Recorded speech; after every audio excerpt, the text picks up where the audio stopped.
Та ерөнхий сайдын хариултан дээрээс үндэслээд нэг тодруулга авах гээд байгаа нь таныг ерөнхийлөгчийн тамгын газрын дараагаар ажиллаж байхад бас нэг бичиг өгж хандж ирсэн асуудал бол энэ үндэсний аюулгүй байдлын үзэл баримталтай холбоотой асуудал 2010 онд батлагдсан.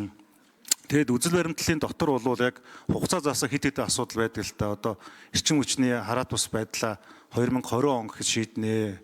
Шатхууны асуудлаа 20 он гэхэд шийднэ гэд. Энэс нь хойш ингээд 5 жил өнгөрцөн яваад байгаа. Одоо 15 жил. За тэгээд одоо үндэсний аюулгүй байдлын үзэл баримтлал бас цаг үеийн шин чанартай үндсэн 6 бүлгээс заашгүй өөрчлөх шаардлагатай зүйлүүд байгаад байгаа. Тэр Монгол улсын одоо 2050 хүртэл алсын хараа гэж ярьж байгаа үндэсний аюулгүй байдлын үзэл баримтлал ингээ энэ нөгөө хоттой нийлээд орон нутагтай нийлээд одоо яг бодлогын тулгуур 11 бичиг баримт одоо хэрэгжиж байна л да. Яг одоогийн байдлаар.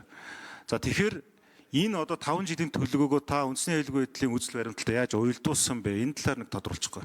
За Скватер Эрдэнэ улс гишүүний тодруулгад хариулт өгье.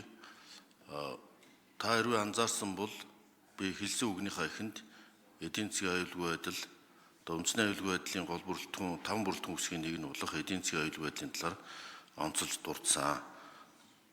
Энэ бодлогын баримтчиг маань үндэсний аюулгүй байдлын үзэл баримтлал дээр үндэслэж тэр хэсэг дээр онцгой анхаарч эдийн засгийн төрөлжилт хамаарлыг бууруулах ийм чиглэлийн талаар тодорхой ярьсан.